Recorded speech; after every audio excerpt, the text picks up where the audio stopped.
I didn't name.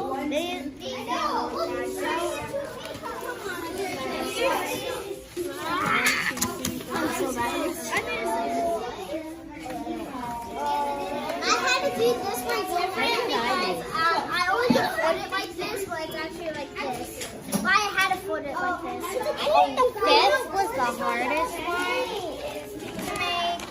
Because you have to sort and then you fold it in half and that makes 8. Or you can Lucy already did it. Perfect. No, I think I did that. They're 8. This is how you make 12. Wait, 8. Yeah, 8. 12. Yeah. I got 16. I did 8. Why are we doing? I did it. Yeah. I did it. So I first did the 5 and then I folded it the other way to make 2 rows. That's exactly why I did it.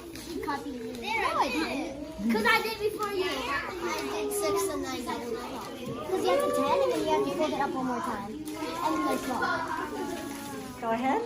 2/4 are equal to 1/2. 4 12 equals 2 6.